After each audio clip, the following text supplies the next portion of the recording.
Hello class, today we will do a review class for the final assessment. Let's go! Oi gente, hoje nós vamos fazer uma revisão, uma aula de revisão para as avaliações finais.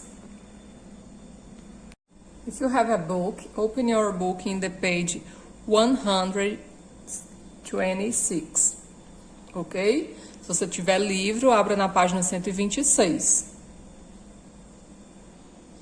In the last class, we talked about Thanksgiving Day and Black Friday too. Ok? Então, gente, na última aula nós falamos sobre o Thanksgiving, né? Ele aconteceu quinta-feira da semana passada, ele acontece toda quinta-feira, a quarta quinta-feira do mês de novembro, e logo após, na sexta-feira, acontece a Black Friday. Friday é sexta-feira, né? Então, na cultura estadunidense, acontecem esses dois eventos, certo? E aí foi contada a história de cada um deles, e isso vai cair na nossa prova.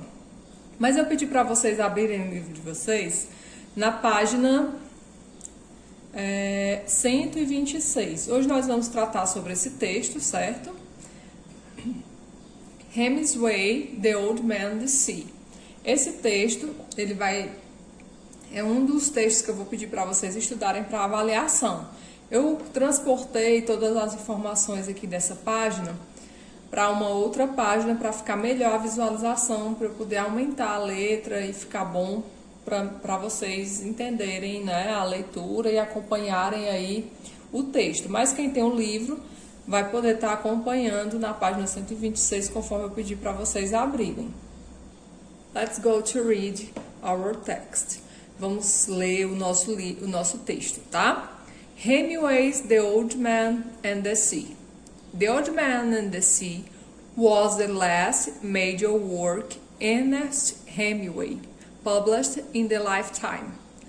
The simple story is about an old man who catches a giant fish in the waters of Cuba, only to have it devoured by sharks. Defeated, he returned home with the fish's skeleton attached on the boat. Many consider this novel to be Hemingway's best work. When The Old Man and the Sea was published in 1952, Hemingway had to writing a significant literature work from over a decade. His last successful book, From Whom the Bell Tolls, came out in 1940. To make matters worse, his 1950 novel Across the River and Into the Trees was panned by critics. People were saying that Hemingway was raw as a writer. He began The Old Man and the Sea to prove that not only he is still the writing game, he had yet to produce his best work. Esse aqui é o texto em inglês e nós vamos passar a tradução do texto, certo? Hoje eu não vou pedir para fazerem atividade de scanning, né, de reconhecer as palavras, porque nós ainda temos um conteúdozinho gramatical que vamos ver ainda hoje, tá bom?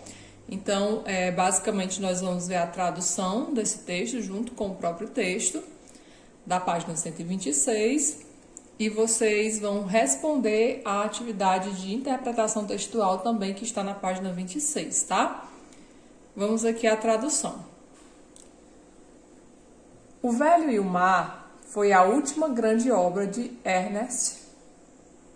Tô vendo que ficou um pouquinho embaçado aqui, vou deixar a lente voltar ao normal. Só um instante, gente. Pronto, vamos iniciar novamente. O Velho e o Mar, de Hemingway. O Velho e o Mar foi a última grande obra que Ernest Hemingway publicou em sua vida. A história simples é sempre um velho que captura um peixe gigante nas águas de Cuba. apenas para tê-lo devorado por tubarões. Derrotado, ele volta para casa com o esqueleto do peixe preso ao barco. Muitos consideraram esse romance o melhor trabalho de Hemingway.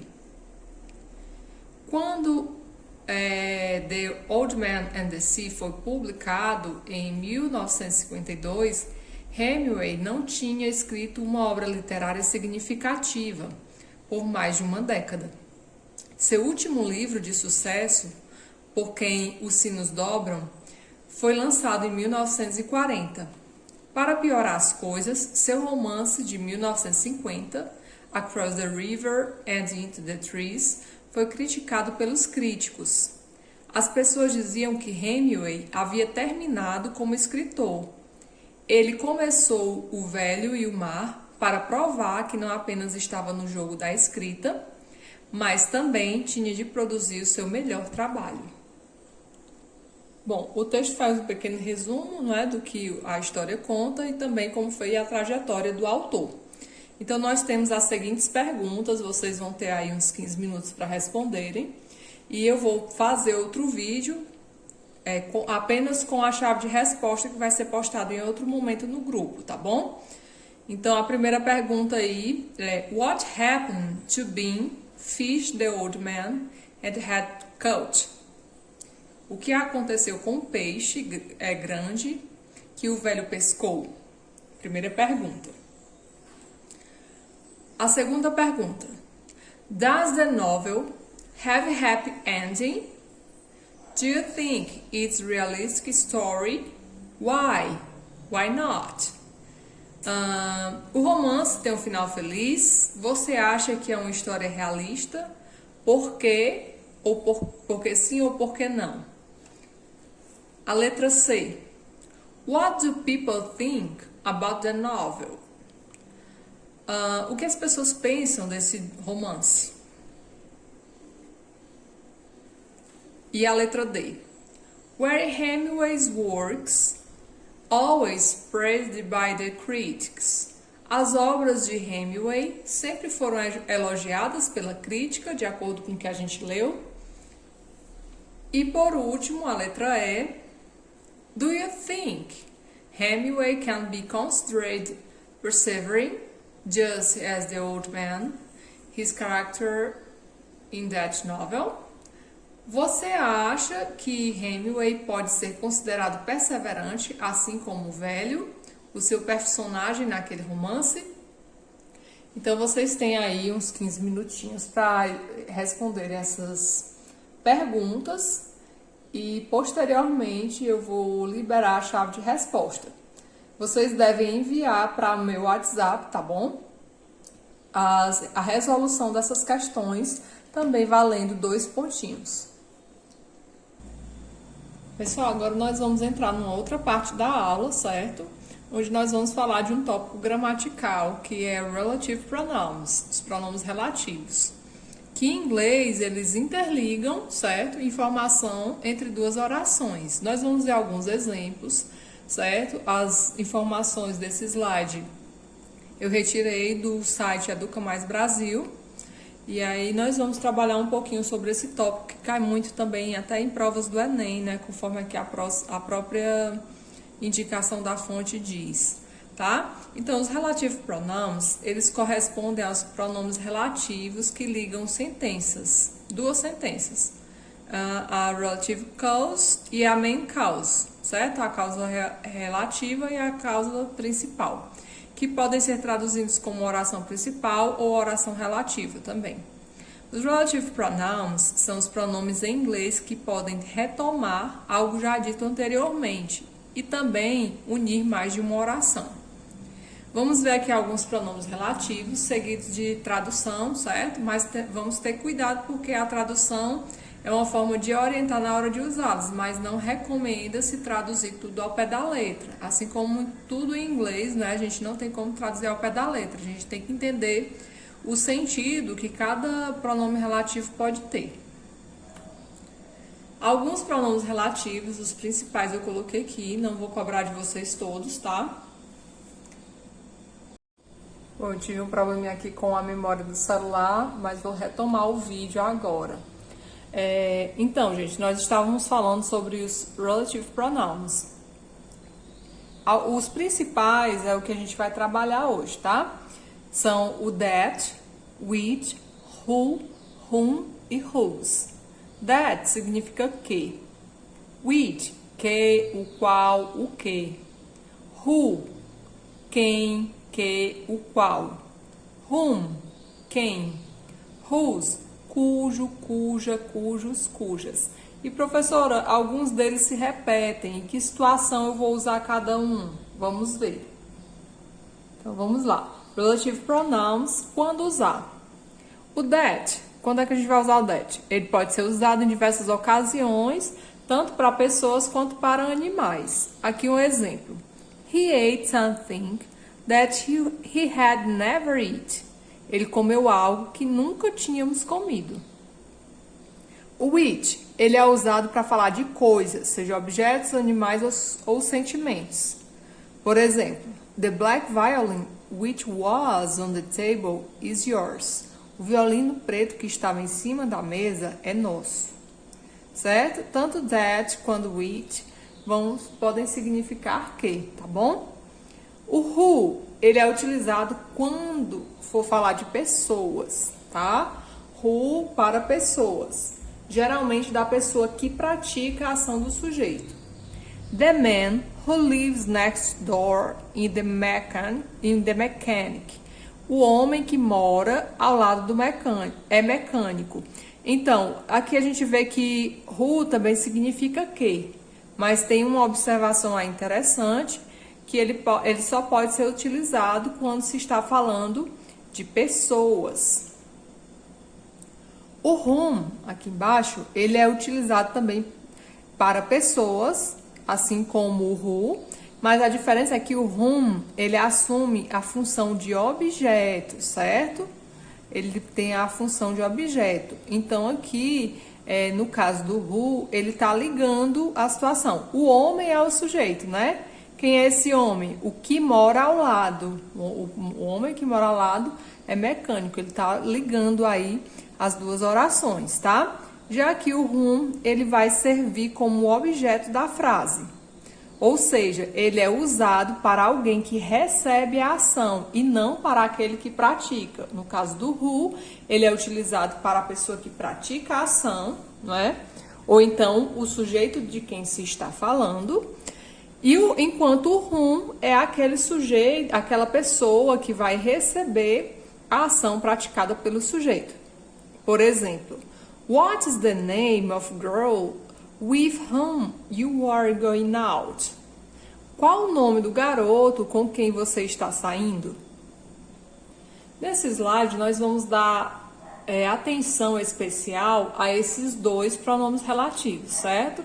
Eles são bastante importantes na língua inglesa, que são o that e o who. Vamos lá. O that é um dos relative pronouns mais comuns e mais usados da língua inglesa. Who também é conhecido como WH question, né? É um pronome que tem a mesma tradução de that. Ou seja, ambos são relative pronouns e significam que, certo? A função de WH question, que é isso? Serve para fazer perguntas, né, gente? Contudo, deve-se ter atenção, pois alguns relative pronouns, como that, têm algumas restrições de uso, nas quais o certo é usar o pronome who. Vamos ver aqui, ó. Observe essas duas sentenças. The girls who eat chocolate cake will get into the fraternity. As garotas que comem bolo de chocolate entrarão na fraternidade. 2. The girls that eat chocolate cake will get into the fraternity. As garotas que comem bolo de chocolate entrarão na fraternidade. Observe que a única diferença que há entre as duas sentenças são os pronomes relativos. Na tradução, na intenção comunicadora da frase, não vai haver diferença, tá? Então, os dois, em várias situações, eles vão aparecer com a mesma função, tá bom? Todos os dois significando que. Só para exemplificar, nós vamos resolver então essa questão, certo? É uma questão de nível fácil, ela está no site brasilescola.uol.com.br. A questão diz o seguinte: He is the man, sings very well. O que ele está dizendo aí? Ele é o homem que canta muito bem. Nós vimos lá na explicação que quando eu estou me referindo à pessoa, tranquilamente eu posso usar o who. Então, a resposta para essa questão é letra D. Por que letra D? The man who. As demais alternativas, a única que poderia causar alguma dúvida seria o whom. Todavia, sabendo o seu significado, de quem, para quem, nota-se que ele não se enquadra muito bem nessa resposta, certo? Então, a alternativa D aqui para essa questãozinha. Essa questãozinha aqui, gente. That's the fireman's son suffered the accident this afternoon. Pessoal, essa foi a nossa aula de hoje. Hoje nós tratamos do texto sobre o livro, a obra literária O Velho e o Mar. E vocês também aprenderam um pouquinho sobre pronomes relativos. No livro de vocês existem algumas atividades que estão na página 127 que vocês podem consultar sobre os pronomes relativos. Na semana que vem eu ainda vou estar fazendo uma aula de revisão sobre esse conteúdo, mas vocês já podem começar a focar para a avaliação estudando o texto que eu passei, do vídeo da aula da semana passada sobre o Thanksgiving.